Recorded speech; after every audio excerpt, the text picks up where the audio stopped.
जय हिंद students, KSM Vidyasathi YouTube channel सकलके स्वागतम জানাই।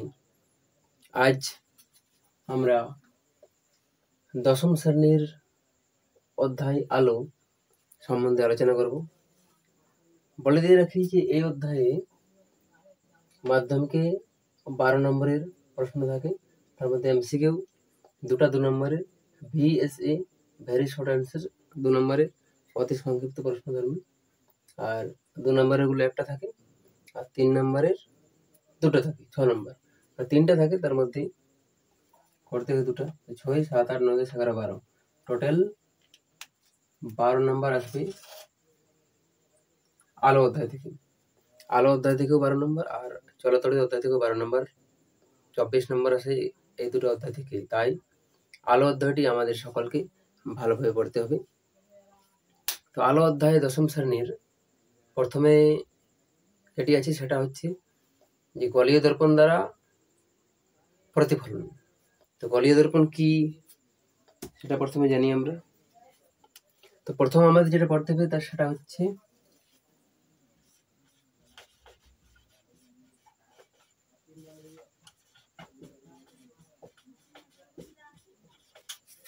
গলীয় দর্পণ দ্বারা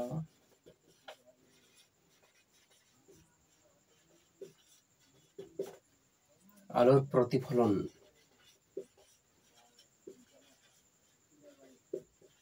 ঠিক আছে, গলীয় দর্পণ দ্বারা আলোর প্রতিফলন। আমরা দর্পণ মানে জানি যে আয়না, যেটার সাহায্যে আমরা সবাই চেহারা দেখি।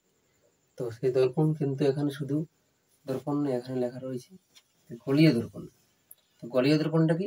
গলীয় দর্পণ হচ্ছে বক্র দর্পণের একটি অংশ, মানে প্রকার। বক্র দর্পণের প্রকার বের হচ্ছে গলীয় দর্পণ। কেমন? যেমন আমরা সমতল দর্পণ জানি যে এটা হচ্ছে সমতল দর্পণ। আচ্ছা, তার আগে বলে দিয়ে রাখি যে দর্পণ কোন জিনিসটা। দর্পণ হচ্ছে কোনো একটা কাঁচে যদি রূপোর বা পারদের প্রলেপ দেওয়া থাকে, আর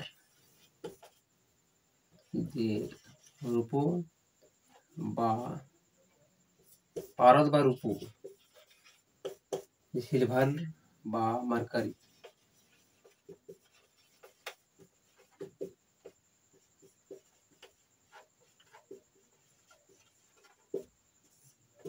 দর্পণে মার্কারি বা সিলভারের প্রলেপ দেওয়া থাকে। সেই প্রলেপযুক্ত কোনো যদি কাঁচ থাকে তাকে আমরা দর্পণ বলা হয়। এখানে গলীয় দর্পণ, তো বলে দিয়ে রাখি যে বক্র দর্পণের একটা ভাগ হচ্ছে গলীয় দর্পণ। তো এই গলীয় দর্পণ আবার দু প্রকার, আর যার সম্বন্ধে আমাদের পড়তে হবে। একটা হচ্ছে উত্তল দর্পণ, আর একটা হচ্ছে অবতল দর্পণ।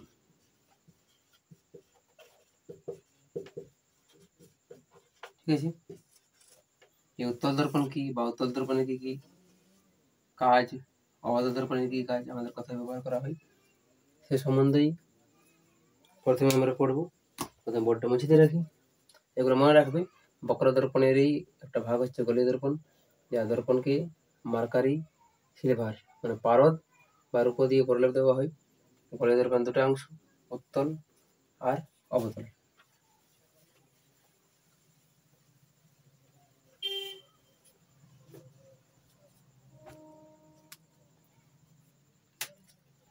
আমরা আলো সম্বন্ধে কিছু জেনে রাখি যে আলোর স্পিড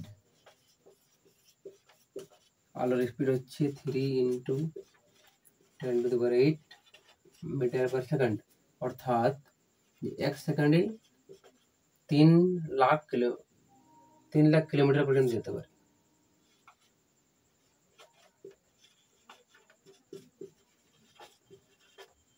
এক সেকেন্ডে 3 লক্ষ কিলোমিটার, অর্থাৎ আমি এক বলবো আলো 3 লাখ কিলোমিটার পর্যন্ত যাতায়াত করতে পারে। আর আলো সম্বন্ধে আলো কণা বা তরঙ্গর আকারে বিস্তার লাভ করে।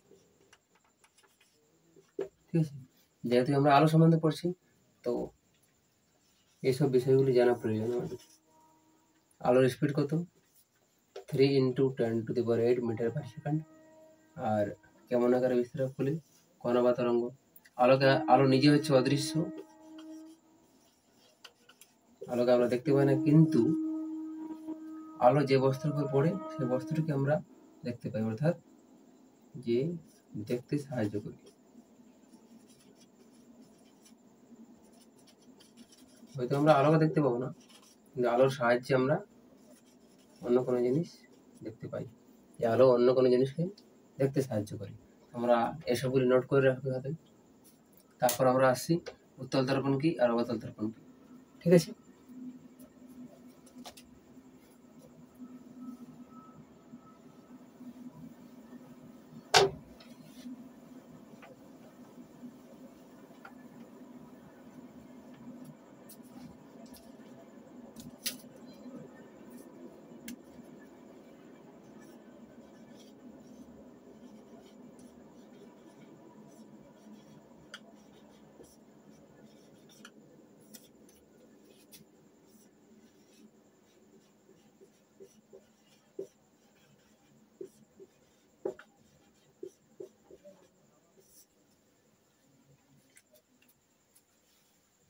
দেখো প্রথম গলীয় দর্পণের দুটো ভাগ, একটা হচ্ছে উত্তল দর্পণ, একটা হচ্ছে অবতল দর্পণ।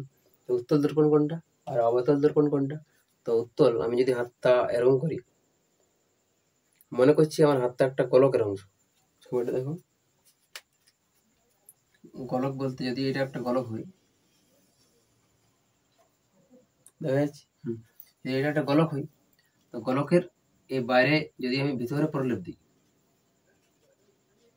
প্রলেপটা একটু আগে আমি বললাম যে রূপোর বা পারদের প্রলেপ দেওয়া হয়, তো প্রলেপটা যদি আমি ভিতরে দিই তাহলে একটা অন্য দর্পণ তৈরি হবে। আর প্রলেপটা যদি আমি বাইরে দিই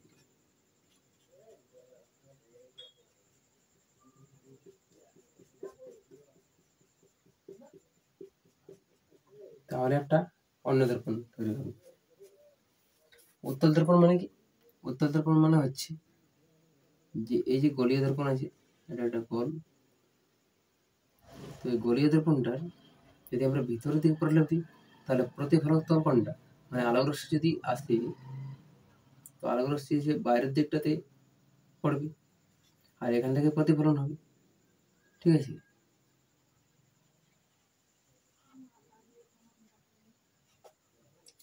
আর এখানে তার উল্টো কাজটা, ভেতরের দিকে আলো পড়বে। তাহলে যদি কোনো একটা গলীয় দর্পণের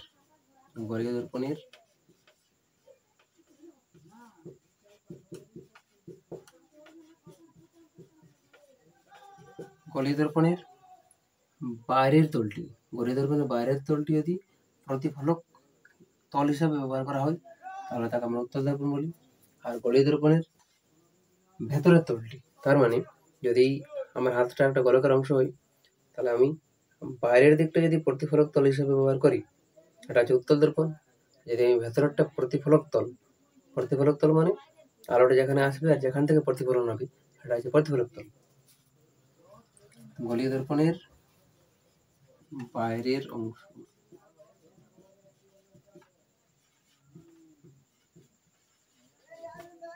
প্রতিফলক তল হিসাবে ব্যবহার হয়।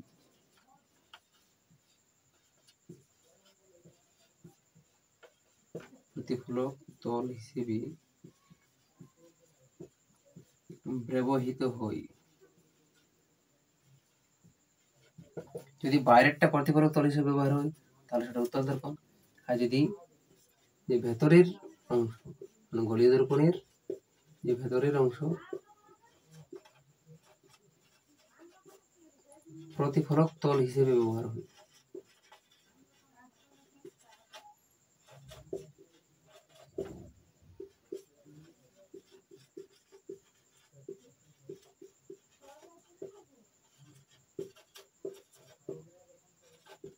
ঠিক আছে, হাত তোমার হবে কিংবা যদি কোনো চামচ থাকে, চামচের বাইরের দিকটা হচ্ছে উত্তল দর্পণ আর ভেতরটা হচ্ছে অবতল দর্পণ। যদি বাইরের অংশটা প্রতিফলক তল হিসেবে ব্যবহার হয় তাহলে সেটা উত্তল, এবং ভেতরের অংশটা যদি প্রতিফলক তল হিসেবে ব্যবহার হয় সেটা হচ্ছে অবতল। বাকি পুরো ডিটেল আছে। এরপর আমাদের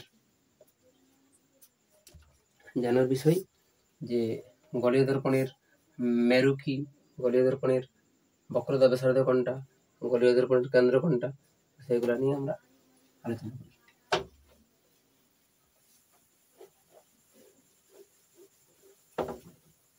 ঠিক আছে, প্রথম আমরা আলোচনা করব গলীয় দর্পণের মেরু।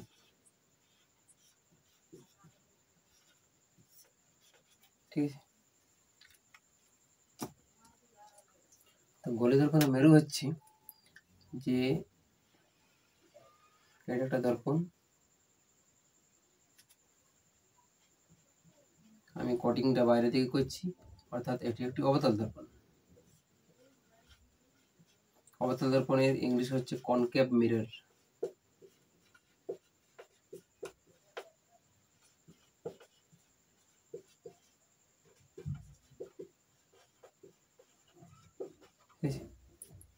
মেরু তো প্রতিফলক তল, এটা হচ্ছে একটা অবতল দর্পণ। তো অবতল দর্পণের যে প্রতিফলক তল তার যে মধ্যবিন্দু যেটি হবে, মানে এটার যে মাঝের বিন্দু, মাঝের বিন্দুটা হচ্ছে পল বা মেরু। পল বা মেরু একে পি দিয়ে লেখা হয়। যে কোনো গলীয় দর্পণের প্রতিফলক তলের মধ্যবিন্দু লিখে রাখবে। কোনো গলীয় দর্পণের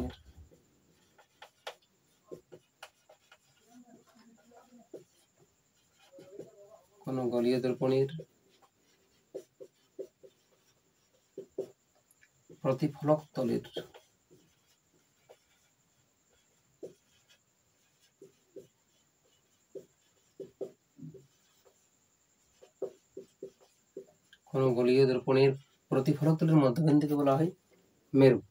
যেমন উত্তল দর্পণ। আর সিমিলারলি যদি আমরা উত্তল দর্পণ ড্র করি, উত্তল দর্পণ হলে ভেতরের দিকে কটিং থাকবে আর বাইরেটা হবে প্রতিফলক তল, অর্থাৎ এই গলীয় দর্পণটার মাঝের বিন্দু সেটা হবে কি পোল বা মেরু। ঠিক আছে, তাহলে মেরু মানে কি? মেরু হচ্ছে যে কোনো একটা গলীয় দর্পণের যে মাঝের পয়েন্ট, কোনো গলীয় দর্পণের প্রতিফলক তলটার, এটা হচ্ছে প্রতিফলক তল। তো এই প্রতিফলক তলের যে মাঝের বিন্দুটা সেটা হবে মেরু। এরপর আমরা জানবো যে বক্রতা ব্যাসার্ধ কোনটা।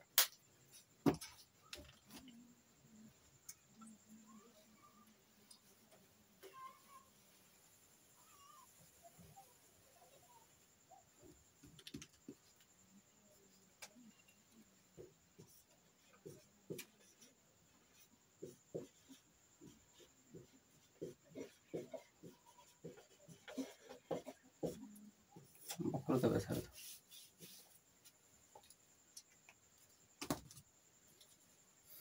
দেখো ব্যাসার্ধ মানে আমরা কি জানি, কোনোটা যদি বৃত্ত থাকে তো বৃত্ত আমরা সবাই জানি। যদি মনে করি এটা একটা বৃত্ত হচ্ছে, তো বৃত্তর মাঝে কেন্দ্র, আর কেন্দ্রগামী যে জাটা সেটাকে বলা হয় ব্যাস।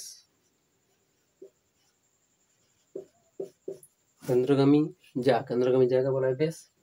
আর ব্যাসের যে অর্ধেক, মানে এই কেন্দ্র থেকে এই অর্ধেকটা, সেটা বলা হয় ব্যাসার্ধ।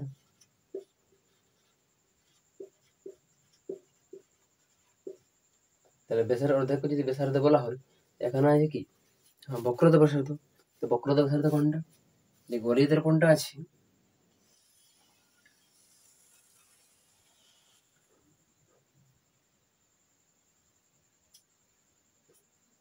যদি এটা একটা দর্পণ হয়,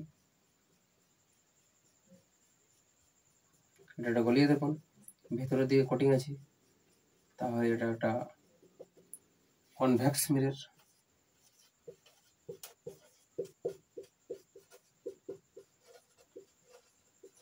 কনভেক্স মিররের বাংলা মানে হচ্ছে উত্তল।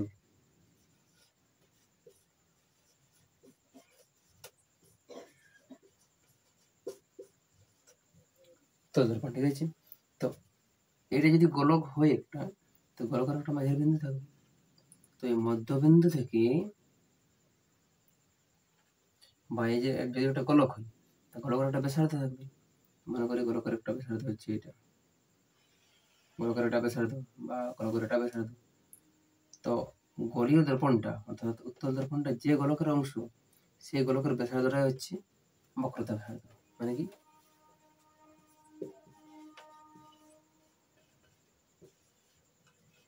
গোলীয় দর্পণ যে গোলকের অংশ এটা উত্তল দর্পণ। উত্তল দর্পণটা আমরা একটা গোলক থেকে কেটেছি, তো সেই গোলীয় দর্পণটা যে গোলকের অংশ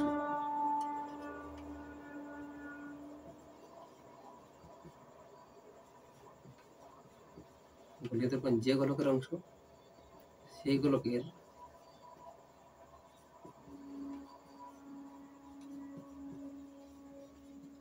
গোলকের ব্যাসার্ধকে বলা হয়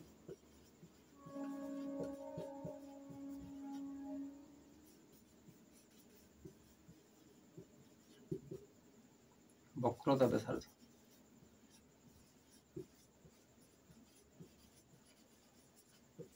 ঠিক আছে, অর্থাৎ উত্তল দর্পণ বা অবতল দর্পণ যে গোলকের অংশ সেই গোলকের যে ব্যাসার্ধ সেই ব্যাসার্ধটাকে বলা হয় বক্রতা ব্যাসার্ধ। ঠিক আছে, বক্রতা ব্যাসার্ধের পর আমরা আসবো প্রধান অক্ষ।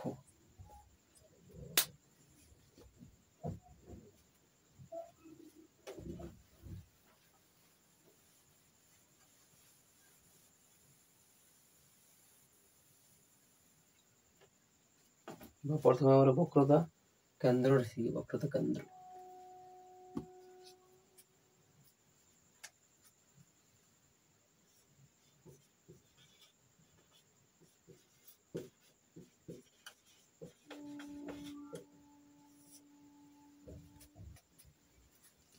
বক্রতা কেন্দ্র জিনিসটা কি?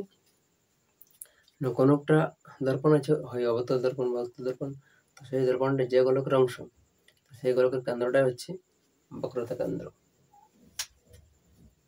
মানে কি, যে যদি এটা একটা গোলক হয় আর এখানে একটা দর্পণ আছে উত্তল দর্পণ, তো এই দর্পণটা যে গোলকটার অংশ সেই গোলকের কেন্দ্র, সেই কেন্দ্রটাই হচ্ছে কি বক্রতা কেন্দ্র। গোলীয় দর্পণ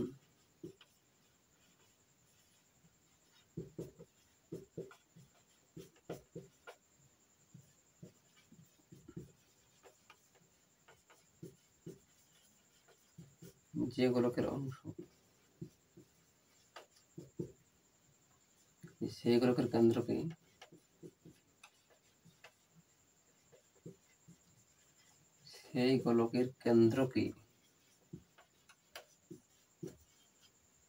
বক্রতা কেন্দ্র বলা হয়।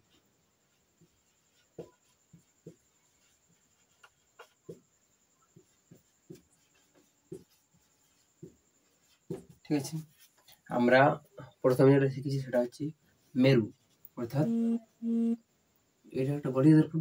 তো গোলীয় দর্পণের যে প্রতিফলকটার মাঝের বিন্দুটা কি ছিল আমাদের মেরু। তারপর আমরা কি শিখলি, গোলীয় দর্পণটা যে ব্যাসার্ধ, তো সেই গোলীয় দর্পণের ব্যাসার্ধকে বলা হয় বক্রতা ব্যাসার্ধ। এখন কি শিখছি, যে গোলীয় দর্পণের যে মাঝের বিন্দু, গোলীয় দর্পণের যার অংশ যে গোলকটার অংশ সেই গোলকের কেন্দ্রটাই হচ্ছে বক্রতা কেন্দ্র। অর্থাৎ আমরা তিনটা জিনিস শিখলাম, প্রথমে হচ্ছে মেরু, তারপরে বক্রতা ব্যাসার্ধ, তারপর হচ্ছে বক্রতা কেন্দ্র। ঠিক আছে, এরপর আমরা শিখবো প্রধান অক্ষ। প্রধান অক্ষ জিনিসটা কি?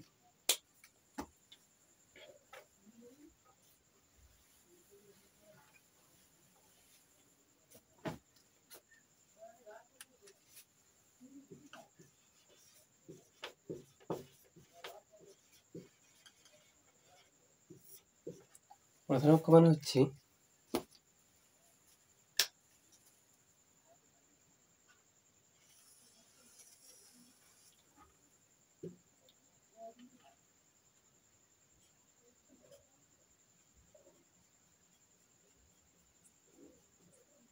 এটা হচ্ছে বক্রতা কেন্দ্র। বক্রতা কেন্দ্রকে সি দিয়ে লেখা হয়। আচ্ছা আমি লিখে দিই, মেরুকে পি দিয়ে লেখা হয়, ব্যাসার্ধকে আর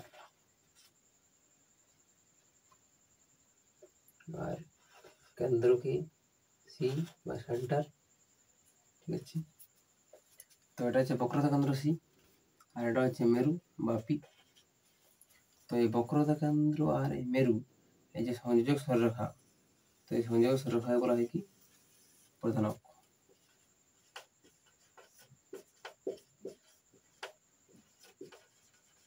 লিখে রাখবি যে কোনো গড়ীয় দর্পণের কেন্দ্র ও মেরুর সংযোজক সরলরেখা, এই কেন্দ্র ও মেরুর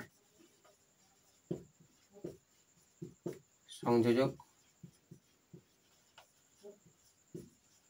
সরলরেখা, ঠিক আছে।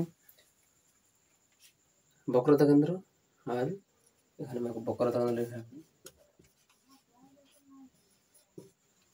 এই বক্রতা কেন্দ্র আর মেরু ওই যে সংযোজক সরলরেখা, সেটা হচ্ছে আমাদের প্রধান অক্ষ। আমি ডবল লিখেছি, তোমরা একবার লিখবে, ঠিক আছে। কেন্দ্র আর মেরুর সংযোজক সরলরেখা বলা হয় প্রধান অক্ষ। এরপর যদি বলা হয় উন্মেষ কি, তো উন্মেষ হচ্ছে, তো এই যে দর্পণটা এটা প্রান্ত বিন্দু, এটা মনে করো এম, এটা হচ্ছে এম ড্যাশ। তো এই প্রান্ত বিন্দুতে যে সংযোজক সরলরেখা, সেটা হচ্ছে উন্মেষ, ঠিক আছে। অর্থাৎ উন্মেষ জিনিসটা কি, যে প্রান্ত বিন্দুদ্বয়ের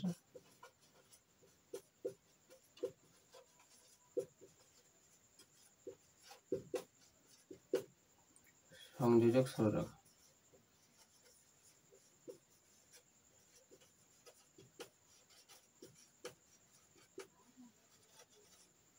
প্রান্ত বিন্দুদের সংযোজক সরলরেখা।